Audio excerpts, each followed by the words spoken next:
आज पुनः हम लोग प्राचीन भारतीय इतिहास को आगे बढ़ा रहे हैं। अब सभी का स्वागत है और ध्यान से पढ़िए, याद कीजिए। ये सभी क्वेश्चन बीपीएससी के पूर्व के एग्जामों में पूछा जा चुका है और आगे भी पूछने की संभावना है। चलिए, हमारा टॉपिक है आज का जैन धर्म। महावीर स्वामी का जन्म कहाँ हुआ था? तो कुंडलग्राम में। कहाँ हुआ? कुंडलग्राम में। जैन धर्म के प्रवर्तक महावीर जी का मोक्ष स्थान यानी उनका कह सकते हैं उनका देहांत कहाँ हुआ था? तो पावापुरी में। कहाँ? पावापुरी में। महावीर जैन की मृत्यु इस नगर में हुई थी, तो पावापुरी में। कहाँ हुई थी? पावापुरी में। देखिए 63 बीपीएससी में और सेम क्वेश्चन को 45 बीपीएससी में भी पूछा गया है। नेक्स्ट क्वेश्चन है, वह स्थान जहाँ महावीर ने पूर्ण आध्यात्मिक ज्ञान यानी कैवल्य का प्राप्ति हुआ था, कहाँ? तो जंभिक ग्राम में। कहाँ? जंभिक ग्राम में। त्रिरत्न या तीन रत्न जैसे सटीक ज्ञान, सच्ची आस्था और सटीक क्रिया संबंधित है किससे? तो जैन धर्म से। त्रिरत्न किससे संबंधित है? तो जैन धर्म से। 12 अंग, 12 उपांग, 14 पूर्व और 14 उप पूर्व में से सबसे पूर्वकालिक जैन ग्रंथ कहलाता है, तो 14 पूर्व। हमारा नेक्स्ट क्वेश्चन है, भगवान महावीर का प्रथम शिष्य कौन था? तो जामिल, जो कि उनका दामाद था। ठीक है, जामिल कौन था महावीर का? भगवान महावीर के तो उनके दामाद थे। ठीक है। आजीवक संप्रदाय के संस्थापक कौन थे? तो मखली घोषाल। बराबर की गुफाओं का उपयोग किसने आश्रय गृह के रूप में किया था? तो आजीवकों ने। ठीक है। भागवत संप्रदाय के विकास में किसका देन अत्यधिक यानी किसका सहयोग सबसे अधिक है? तो गुप्त का। ठीक है। भागवत संप्रदाय के विकास में किसका सबसे ज़्यादा योगदान है? तो गुप्त का, यानी गुप्त जो शासक थे, गुप्त वंश के जो शासक थे उन सब का। ठीक है। नेक्स्ट क्वेश्चन है, चंद्रगुप्त मौर्य, अशोक महान, ठीक है, चंद्रगुप्त, विक्रमादित्य और कनिष्क में से किसने पाटलिपुत्र को अपनी राजधानी सर्वप्रथम बनाया? तो याद रखिए, सर्वप्रथम अपनी राजधानी पाटलिपुत्र को चंद्रगुप्त मौर्य ने बनाया था। अब पाटलिपुत्र की स्थापना किसने किया? तो उदयन ने किया था। उदयन किस वंश के शासक था? तो हर्यक वंश के शासक था। हर्यक वंश के संस्थापक कौन था? जो बीपीएससी में पूछा भी गया था, 69 बीपीएससी या 70 में पूछा गया था, तो याद रखिए बिंबिसार। ठीक है। और इसी वंश के बिंबिसार का ही पुत्र होता है अजातशत्रु, जिसके समय में प्रथम है ना बौद्ध संगति राजगृह में होता है। कहाँ होता है? राजगृह में होता है। ठीक है। नेक्स्ट क्वेश्चन है कि किस राजा ने पाटलिपुत्र बसाया था? ठीक है, पाटलिपुत्र बसाया था, ऐसा पूछा जा रहा है ना। बट पाटलिपुत्र की स्थापना की बात करेंगे तो पाटलिपुत्र की स्थापना उदयन ने किया था, है ना। पाटलिपुत्र की स्थापना किसने किया था? उदयन ने। और इसमें लिखा हुआ है कि किस राजा ने पाटलिपुत्र बसाया था, जो कि बीपीएससी एग्जाम में पूछा गया है, तो अजातशत्रु लिया है आंसर। अगर स्थापना की बात डायरेक्ट स्थापना पूछे तो उदयन होगा आंसर। आगे देखिए, है ना। सर्वप्रथम पाटलिपुत्र को राजधानी के रूप में चयन किया था उदयन द्वारा। ठीक है, उदयन द्वारा। उदयन जैसा कि पता है आपको कि हर्यक वंश के शासक था। उससे ऊपर में जो क्वेश्चन था 42 बीपीएससी में जो पूछा गया था, उसमें उदयन का ऑप्शन नहीं था, इसीलिए उसका आंसर हो जाएगा चंद्रगुप्त मौर्य। ठीक है। प्रारंभिक वैदिक काल के दौरान यह शहर प्राचीन मगध साम्राज्य की राजधानी के रूप में कार्य करता था। कौन सा शहर था वो? तो राजगीर। जैसा कि आपको पता है, पहले मगध की राजधानी पहले राजगीर था, बाद में जाके पाटलिपुत्र हुआ। कभी एक बार वैशाली भी ले गया था, है ना, नागदशक, ऐसा ही कोई है, नागदशक ही लगते हैं, वो ले गए थे। आगे देखेंगे इसके बारे में। आगे देखिए, प्रथम मगध साम्राज्य का उत्कर्ष किस शताब्दी में हुआ था? तो मगध साम्राज्य का उत्कर्ष 6ठी शताब्दी ईसा पूर्व में। ठीक है, ईसा पूर्व 6ठी शताब्दी, है ना। आगे देखिए, विश्व का पहला गणतंत्र वैशाली में स्थापित हुआ था, उसका क्या नाम था? लिच्छवी, लिच्छवी द्वारा, ठीक है। वैशाली में स्थापित हुआ था लिच्छवी द्वारा, ठीक है। आगे देखिए, ईसा पूर्व 6ठी शताब्दी में विश्व की प्रथम गणतंत्रात्मक व्यवस्था थी वैशाली में, यानी विश्व की पहली गणतंत्रात्मक व्यवस्था, डेमोक्रेटिक कह सकते हैं, है ना, वंशानुगत राजा नहीं बनता था, वो विश्व का पहला कौन सा जनपद था? तो वैशाली का लिच्छवी, है ना। आगे देखिए, 16 महाजनपदों की सूची उपलब्ध है किसमें? अंगुत्तर निकाय और भगवती सूत्र। अंगुत्तर निकाय जैसा कि आपको पता है बौद्ध धर्म से, अंगुत्तर और भगवती सूत्र जैन धर्म से संबंधित है। यानी 16 महाजनपदों की जो हमें जानकारी मिलती है इन 2 पुस्तकों से मिलती है, ठीक है।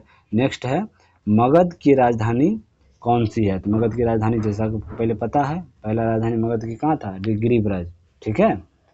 वो ऑप्शन पे डिपेंड करेगा, उसमें अगर मगध की राजधानी पाटलिपुत्र ऑप्शन रहेगा तो पाटलिपुत्र है, लेकिन प्रथम पूछा जाएगा तो गिरिब्रज या राजगिरी, ठीक है। जैसा कि देखिए 53 to 55 यूपीएससी में पूछा भी गया है, मगध की प्रथम राजधानी, है ना, थी तो गिरिब्रज या राजगिरी, ठीक है, याद रखिए। सम्मिलित करना, मल के राजधानी था कुशीनगर, ठीक है। अंग के चंपा, गंधार के तक्षशिला और वत्स्य के कौशाम्बी। 16 महाजनपद है, जिसमें से अगर आप 10-12 के करीब में याद रखते हैं तो फिर टर्मिनेट करके, एलिमिनेट करके ऑप्शन से क्वेश्चन को सॉल्व कर सकते हैं, ठीक है। आगे बढ़ते हैं, हमारा नेक्स्ट क्वेश्चन है, प्रदुत्त राजा था अवंती का, कहाँ का राजा था? अवंती का। अंग जनपद की राजधानी थी चंपा, अंग की राजधानी कहाँ थी? चंपा, अंग की राजधानी चंपा। अजात शत्रु के वंश का नाम था हर्यक वंश, जैसा कि आपको बताए थे पहले, बिंबिसार का पुत्र हुआ अजात शत्रु, अजात शत्रु का पुत्र हुआ उदयन, ठीक है, जिसने पाटलिपुत्र नगर को बसाया और अपनी पहली राजधानी पाटलिपुत्र को बनाया, ठीक है। नंद वंश के पश्चात मगध पर किस राजवंश ने शासन किया? तो मौर्य वंश, है ना, मौर्य वंश। जैसा पता है आपको, महापद्मनंद नंद वंश के संस्थापक थे, उसके अंतिम शासक का नाम घनानंद हुआ, और घनानंद को, ठीक है, चंद्रगुप्त मौर्य ने कौटिल्य या चाणक्य के मदद से, या विष्णुगुप्त जिसको कहते हैं, उनके मदद से, है ना, उसे गद्दी पर से हटा दिया, या कह दीजिए उसको हत्या कर दिया गया। फिर मगध पे मौर्य वंश की स्थापना हुआ, जो भारत के, है ना, कह सकते हैं सबसे बड़ा, है ना, सबसे बड़ा या विशाल वंश कह सकते हैं, जिसने बहुत ही समृद्ध, ठीक है, समृद्धि प्राप्त की। आगे देखिए, मगध शासक बिंबिसार का चिकित्सक का क्या नाम था? तो जीवक, है ना, जो भगवान बुद्ध के इलाज के लिए जाता है, जीवक। मगध का राजा जो सिकंदर महान के समकालीन थे तो घनानंद, है ना, मगध का राजा जो सिकंदर महान के समकालीन था, याद करें सिकंदर महान कौन है? तो उनके गुरु का नाम क्या था? एरिस्टोटल, यानी अरस्तु का शिष्य सिकंदर महान, है ना, जो किसके समकालीन भारत कह सकते हैं, भारत पे आक्रमण किया था, तो वो था घनानंद के समय। मौर्यों के अंतर्गत, यानी मौर्य वंश की बात हो रहा है, मौर्यों के अंतर्गत भौतिक संस्कृति के प्रसार में सहायता करते थे व्यापारी, बौद्ध साधु और प्रशासक, ठीक है। अब जो हमारा नेक्स्ट क्वेश्चन है, मौर्य वंश, बहुत ही इंपॉर्टेंट है, इससे कई बार क्वेश्चन पूछा जाता है, ज़्यादा करके इससे प्राचीन काल से बहुत ही कम ही क्वेश्चन पूछा जाता है, लेकिन यही सब टॉपिक है, इंपॉर्टेंट है, इसे बार बार रिपीट किया जाता है, याद कर लीजिए। भारत में पहले साम्राज्य की स्थापना किस शासक ने या किस शासक के द्वारा की गई थी? तो चंद्रगुप्त मौर्य के द्वारा, ठीक है। अगला है, किसके, है ना, ग्रंथ में चंद्रगुप्त मौर्य का विशिष्ट रूप से वर्णन हुआ है? तो विशाखदत्त, ठीक है, विशाखदत्त। तो इससे आपको चाणक्य के अर्थशास्त्र से भी आपको जानकारी मिलेगा, उसके बाद आपको मेगास्थनीज के इंडिका पुस्तक से भी, है ना, चंद्रगुप्त मौर्य के शासनकाल के बारे में जानकारी मिलेगा, लेकिन विशिष्ट रूप से अकॉर्डिंग टू ऑप्शन देखेंगे तो विशाख दत्त के, है ना। विशाख दत्त के पुस्तक का नाम क्या था? मुद्रा राक्षस, विशाख दत्त, है ना, विशाख दत्त, याद रखिए। सेंड्रोकोटस से चंद्रगुप्त मौर्य की पहचान किसने की? तो विलियम जोन्स, यानी किसने कहा कि सेंड्रोकोटस, है ना, जिसे वर्तमान में हम लोग पढ़ते हैं चंद्रगुप्त मौर्य, उसे सेंड्रोकोटस के नाम से भी किसने पहचान किया? तो विलियम जोन्स, याद रखिए, विलियम जोन्स। नेक्स्ट क्वेश्चन है, कौटिल्य की पुस्तक अर्थशास्त्र किस विषय पर आधारित है? ठीक है, किस विषय पर? जैसे अगर ऐसा अर्थशास्त्र है तो लोग अर्थशास्त्र मार देता है, टिक कर देता है, बट नहीं। कौटिल्य की पुस्तक अर्थशास्त्र राजनीति संबंधित है। राजनीति में जैसे आपको पता है कि राजनीति शास्त्र संबंधित है, जिसमें आपको पता है कि उसमें आपको शासन कला के सिद्धांत और अभ्यास ये भी होगा। उसके बाद विदेश नीति, है ना, पॉलिटिक जो बच्चा लेता है पॉलिटिकल साइंस, उसमें आप देखते हैं कि विदेश नीति के बारे में पढ़ता है वो, है ना। उसके बाद उसमें राज्य को कैसे चलाया जाएगा ये सब था। तो कह सकते हैं उपयुक्त में से एक से अधिक आंसर हो जाएगा। कौटिल्य के अर्थशास्त्र में इस पहलू पर प्रकाश डाला गया, तो राजनीतिक नीति पर, है ना, यानी राज्य कैसे चलेगा तो उसके लिए क्या क्या नियम होना चाहिए, धन संचय होना चाहिए, विदेश कैसे अपने पड़ोसी से बात व्यवहार, मित्र होना चाहिए, 7 अंग बताया गया उसमें, ठीक है। तो उसके राज्य का मित्र भी होना चाहिए, है ना, किलाबंदी होना चाहिए, सबके बारे में उसमें देखेंगे। तो कह सकते हैं राजनीतिक नीतियाँ से, ठीक है। पाटलिपुत्र में स्थित चंद्रगुप्त का महल मुख्यतः बना था लकड़ी से। किससे? लकड़ी से। मौर्य राजा जिसने दक्कन की विजय प्राप्त की थी, कौन था वो? चंद्रगुप्त, ठीक है, दक्कन का विजय प्राप्त किया था चंद्रगुप्त। नेक्स्ट प्रश्न है, अभिलेख जिससे यह प्रमाणित होता है कि चंद्रगुप्त का प्रभाव पश्चिम भारत पर था, ये रुद्रदामन का जूनागढ़ अभिलेख से प्राप्त होता है। रुद्रदामन का जूनागढ़ अभिलेख से यह बात की जानकारी मिलती है हमें, ठीक है। वह क्षेत्र जो अशोक के साम्राज्य में सम्मिलित नहीं था, श्रीलंका, अशोक के, है ना, अशोक के जो साम्राज्य था उसमें सम्मिलित नहीं था, कौन था? श्रीलंका था। यहाँ पे अशोक ने अपनी बेटी और पुत्र को क्या किया था? बौद्ध धर्म के प्रचार के लिए भेजा था, ठीक है, याद रखिएगा। अशोक के शासनकाल में बौद्ध सभा किस नगर में आयोजित हुआ था? याद करें, तृतीय बौद्ध संगति पाटलिपुत्र, कई बार पूछा गया। अशोक के शिलालेखों में प्रयुक्त भाषा प्राकृत, ठीक है, कौन सी भाषा प्रयुक्त थी? प्राकृत।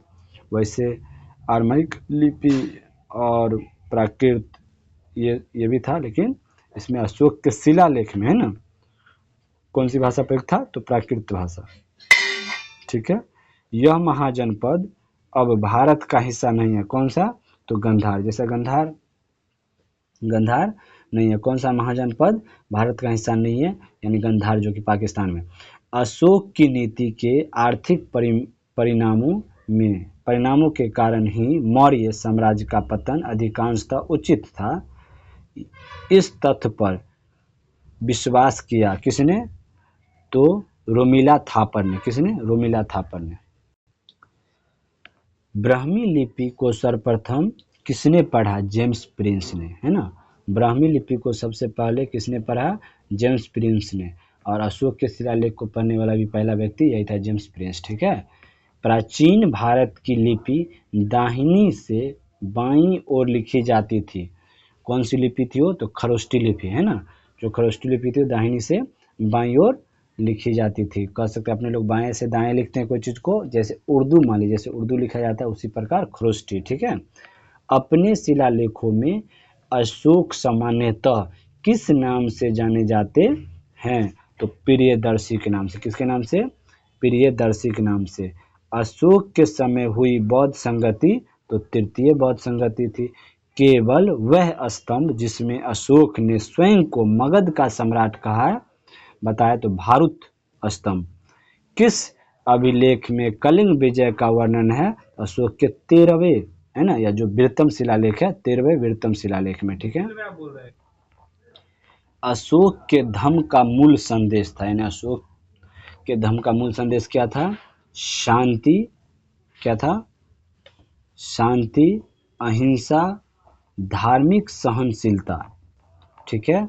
मेगास्थनीज दूत था सेल्यूकस का। मेगास्थनीज किसका दूत था? सेल्यूकस निकेटस का, ठीक है, जो चंग मौर्य के दरबार में आया था और जिसने एक प्रसिद्ध पुस्तक लिखा, उसका नाम था इंडिका। क्या नाम था उसका? इंडिका, ठीक है। हमारा नेक्स्ट क्वेश्चन है, मौर्य समाज का 7 वर्गों में विभाजन का विशेष रूप से उल्लेख किया गया है किसमें? तो मेगास्थनीज की पुस्तक इंडिका में, है ना। और मेगास्थनीज ने भारतीय समाज को कितने श्रेणियों में विभाजित किया है? कितने श्रेणियों में? तो 7। मेगास्थनीज ने भारतीय समाज को कितने श्रेणियों में विभाजित किया है? तो 7। ये क्वेश्चन कई बार पूछा गया है। वह स्रोत जिसमें पाटलिपुत्र के प्रशासन का वर्णन उपलब्ध है, क्या है? इंडिका। वह स्रोत जिसमें यानी किससे हमें यह जानकारी मिलता है कि पाटलिपुत्र के प्रशासन के बारे में? तो इंडिका। इंडिका किसकी पुस्तक है? मेगास्थनीज की। नेक्स्ट क्वेश्चन है हमारा कि मेगास्थनीज की पुस्तक का नाम क्या है? तो इंडिका। इंडिका के लेखक कौन है? तो मेगास्थनीज। देखिए कई बार पूछा गया, इसलिए इसे याद ही कर लीजिए, कंफ्यूजन नहीं होना चाहिए। मौर्य काल में शिक्षा का सर्वाधिक प्रसिद्ध केंद्र था तक्षशिला। मौर्य काल में शिक्षा का सर्वाधिक प्रसिद्ध केंद्र था तक्षशिला। अंतिम मौर्य सम्राट कौन था? तो वृत्रथ। चलिए आज के लिए इतना ही रखते हैं। कल हम लोग पढ़ते हैं मौर्योत्तर काल, जिसमें गुप्त काल के वगैरह में पढ़ेंगे, ठीक है, गुप्त काल के बारे में पढ़ेंगे। Thank you.